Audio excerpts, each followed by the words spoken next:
So this one has been coming for a long time now, eh? A video that was demanded as soon as Fallout 4 came out. A video I've put off doing, until now. Today, we shall look at the Dastardly Dickheads, the source of the tastiest omelets in the Commonwealth, one of the most iconic creatures in all of Fallout 4, the Deathclaw. For many, it was their first real challenge, the first time that epic music came on and made them feel like a fucking hero. Our first power armor and Gatling gun victim. But is there more to these creatures than just a huge target? What do they look like, and how has their appearance changed? How do they behave differently than the Deathclaws we have seen in 3 and New Vegas? What are the different types, and why can now some of them change colour? Hopefully this video will answer these questions, and more. Keep in mind I covered them in 3 and New Vegas already. There will be information overlap. If you do not like that, kindly stop watching or skip ahead. I would also like to note I have a throat infection, so I might sound a little bit froggy in this video. Now, let's gander. So first off, let's have a wee look at them. As you can see, they belong in Doom, as they are clearly from the deepest pits of hell. Even with power armor, they tower over us, and that's with their hunched back. I mean, just look at that posture. Fucking disgraceful. They'll never be able to waltz like that. Their head is composed of large jaw, filled with enormous teeth. This makes sense as the Deathclaw is a carnivore, or at least we have seen no evidence of vegetation consumption. The nose is small too, along with the eyes. Their horns vary depending on what type we're talking about, but we shall talk about them later. On the topic of these horns, notice how they seem to be positioned in such a way as to block out, or at least impair, peripheral vision. This may seem odd to you, but think about it. Animals that have evolved to develop peripheral vision do so because they are at risk from predators. For the most part, the Deathclaw is peerless, perhaps excepting behemoths and tunnelers. However, in the tunnelers' case, they are on the other side of the country. It makes sense that this creature would only focus on what's in front of it, as that is where the prey is located. It has no reason to watch out for predators. It doesn't really have any natural ones. Moving on to its back, it's coated in many hardened spikes and protuberances, more so in fact than the Deathclaws we've seen in the Capital Wasteland and the Mojave. In those cases, the spikes were thinner and more distinct. Here they meld together, forming somewhat of a reinforced hump, perhaps protect against attacks from behind or to its spine, however unlikely it may be. Its tail is quite short, and for some reason, looks adorable to me. It's also thicker and shorter than those we've seen elsewhere. In fact, on the whole, the Deathclaws found in the Commonwealth are much bulkier and, dare I say, swole than the ones found in the Capital Wasteland and the Mojave. Their limbs are thicker and more muscular, looking less thin. They're also covered in more armor-like plating, rather than the leathery skin of the others, who also possessed far fewer scales.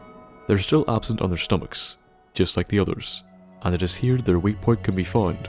Of course, this can be problematic, as for the most part it requires you to get within striking range, which of course isn't something you want to be doing. The claws in their fingers and toes are shorter as well, but also appear thicker in nature. Once again, this is likely an adaptive trait they developed. One behaviour we actually see with them is their tendency to drag these claws across the ground. This behaviour was also mirrored by other Deathclaws, though in their case it was done by dragging the claws across one another. They likely do this to sharpen them, for when they need to stab us in the stomach. Fucking assholes. Each foot also has one larger claw on the inside. This seems to be similar to what velociraptors possess. Now this could be a design choice, or it may be because of their changes in movement, which we shall talk about later. Now for some history, which we have discussed before, but fuck it, here we go again. It may surprise, maybe even shock, you to learn the Deathclaws were around in some shape or form before the bombs hit. Originally, some bright bulb in the US military decided that soldiers were not effective enough in the battlefield. They needed something better, something faster. They'd watched Jurassic World over 37 fucking times, goddammit. They knew the answer. They took a variety of samples from many different creatures, the Jackson Chameleon being one of the main components, and created a creature to satisfy their needs. Actually, now that I think about it, that dinosaur in Jurassic World was really similar to Deathclaws. However, the creature that was created is not the Deathclaw we encounter today. That creature came from the Master. Those of you who are not familiar with him, he is one of the greatest antagonists in all of Fallout, a true monster that spawned the largest army of super mutants the Waste had ever seen. Through the use of the forced evolutionary virus, and some unspecified genetic manipulation. He forged the Deathclaws, and never used them? Yes, the Master never actually employed the Deathclaws as a weapon, at least that we know of. Now there are probably many reasons for this. The one I think is most likely is because he simply wasn't able to control them properly. They escaped and they spread across the wasteland.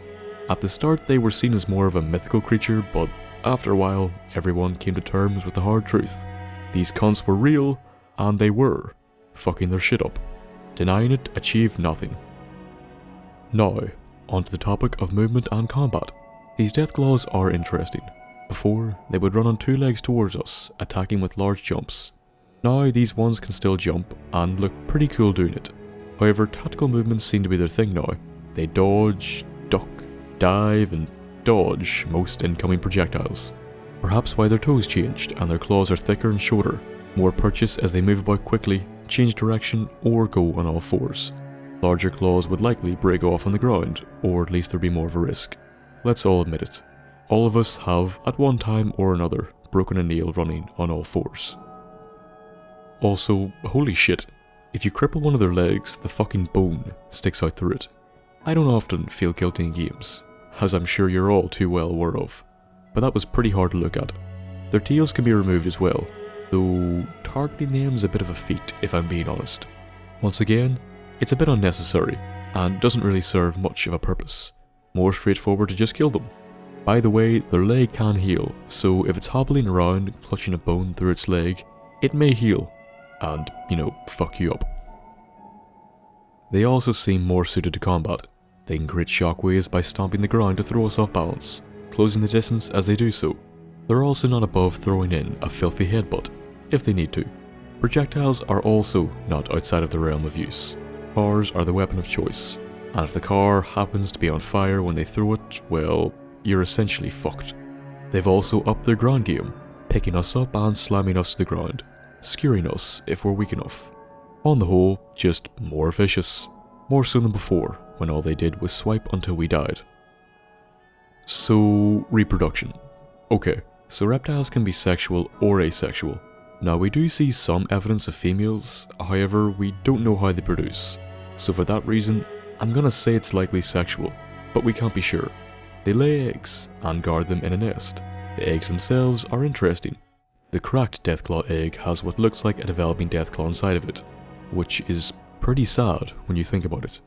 Eggs in good shape can be turned into omelets by Willingham in Diamond City. The Deathclaws are extremely protective of their eggs. An entire group of gunners were slaughtered because they stole one, and it looks like the mother, which we shall talk about later, came to get them back. They were all cracked, and in my opinion, the gunners totally deserved it. Go watch my video on the Museum of Witchcraft if you want to know more. However, it's from this event that we do come across a friendly Deathclaw. If we return the egg to the nest, the Deathclaw doesn't try to kill or maul us. It lets us approach, leave the egg, and then leave in peace. In one piece. This suggests the Deathclaws do have a higher form of intelligence. The most extreme case of this were the intelligent Deathclaws seen in Fallout 2, results of the Enclave's tampering this time around. We see nothing as extreme as that here, but it does go to show you that there is more to them than just a simple killing machine. They are intelligent. We see this at certain points in the Commonwealth. They can be found clinging to the sides of buildings, waiting for their prey to come near. Unfortunately for us, this is also one of the most shocking occurrences in Fallout 4, and makes you shit yourself. Now for a look at the variation among the species. Besides the regular Deathclaws, the next shoe up would be the Alpha Deathclaw. Now an Alpha, in terms of animals, usually means the leader of the pack, or the strongest in the pack. Their skin is more reddish, rust coloured, which could mean their scales are larger as a result. The horns are definitely larger, pointing straight up instead of down. They look more like they could be used for goring their prey. Perhaps this is how they became the Alpha, as their horns allow them to target the soft underbelly of challenging Deathclaws. Next, we have the glowing Deathclaw, likely just the result of radiation buildup, either in their skin or in their bodies themselves, possibly as a result of consuming irradiated meat or just overexposure to radioactive substances. We shall talk more about them when we look at irradiated creatures. Now, I wasn't sure whether I wanted to show this creature, as it doesn't technically appear in the game, but what the hell. The Quantum Deathclaw, which you know not whether it's alive or dead, until you shoot it in the head. It was likely meant to be encountered in the world of refreshment in Nuka World. However, it was cut for some reason. As you can see, it has the same build as an ordinary Deathclaw. However, like the Nuka Lurks, it now has the bluish glow of Nuka-Cola Quantum. This would suggest that this species is also susceptible to this shit. However, we cannot say for sure, as, since the creature was cut, it could be argued that, as a result, it is no longer canon. Now, for the matriarchs. I am assuming, by the name, that these are the females of the species. Just like the alphas, part of their skin is also different in colour as well. In this case, yellow can be seen in certain sections, though, like the alphas, we don't know for sure why this is the case. Their horns curve down and out. Once again, they are larger than those of the other Deathclaws, but they curve in the opposite direction than that of the alphas. It's assumed that the alphas are the only ones that get to breed with them, though we shall look at that later on. The Savage Deathclaw is likely just a matriarch with a horn broken off, so just a more pissed off one? One can be found at the Museum of Witchcraft. However, some people have reported that a leveled one appeared for them instead. It makes sense that we found one in the Museum of Witchcraft, as she was likely going after her eggs, which at the time had been stolen by a group of gunners, so they could make delicious omelets out of them. Fucking idiots. The albino is an odd one. I can't really think of any reason why this happened, apart from a genetic abnormality when it was born. If that is the case, then it is strange that they are all so strong. Then again, it is Fallout 4. Perhaps they needed to be, because they stand out so easily. Now, for the worst one of all, a creature that I foolishly assumed did not exist, and in my ignorance, may have summoned into being as a result. The Chameleon Deathclaw. Its ordinary colour is just a slightly lighter tone of the usual Deathclaw. However, it can change the colour of its skin. In battle, it will flicker between many different colours. Some intimidating, some kind of funny, and makes me think of a badly done mod. But all of this is not their most impressive ability. Their most impressive is to utilise these colour changes to blend in with their environment. Not turn invisible, I'm not sure where that came from, but they are always visible. The skin colour they choose just usually matches their environment better. I repeat, this is not like the Night Stalkers or Mirelurk Kings. They are always visible.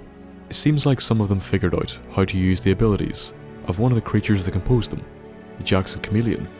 Unfortunately for us. The last one is the Mythic Deathclaw. Now, I suppose the idea here was to create an enemy like the legendary Deathclaw. The problem is that it's just boring. I mean, look at it. It just looks like an ordinary Deathclaw. For that reason, apart from the fact that they are very strong, I can't find anything else interesting to talk about regarding them. It just seems like they're an ordinary Deathclaw that reached full maturity and became strong. I don't know if they would rank above an alpha, or if the Mythic is just the equivalent in hierarchy for normal horned Deathclaws, but it could be the case. Regarding the hierarchy, it seems likely that the matriarchs would be in charge as they bear the children. The alphas, whether there are only one or two, would likely be the ones that breed with her.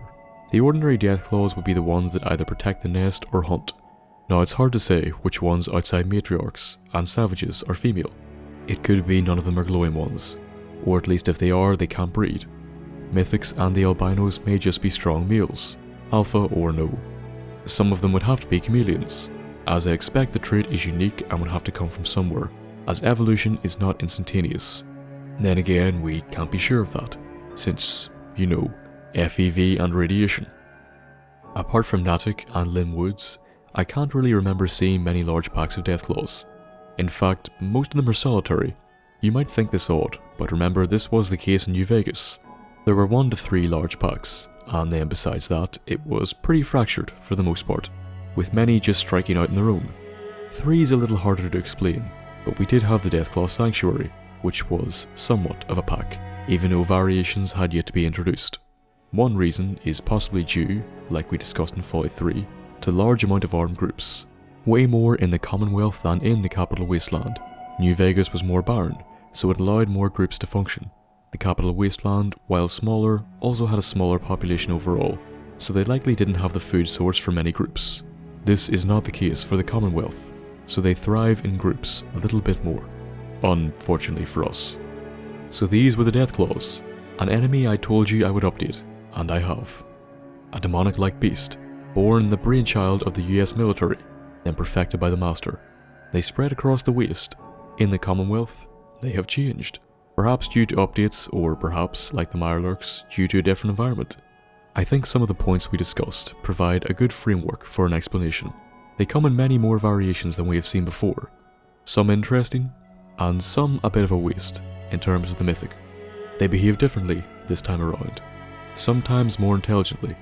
In the end, though, they are still the same bastards that have caused a loading screen for many of us. Reptilian monstrosities and the possible reasons for their changes and origins. I hope you liked this look at all of it. If you did like it, give the video a like, and if you want regular updates, subscribe. Any suggestions for lore or future videos should be left in the comments below. Better yet, go on to my subreddit, so we can discuss them in more detail. It's linked in the description. If you wish to, you can support me on Patreon. £1 or $1, I ask for no more. Any rewards you would like to see there that I don't have, message me and I will take a look. Follow me on Twitter or Facebook to get regular updates, or have a wee chat. Any business you wish to discuss, email me at thenthapple.business@gmail.com, and I will get back to you as soon as possible. I hope you enjoyed the episode, and I hope to see you in the next one. And until then, goodbye.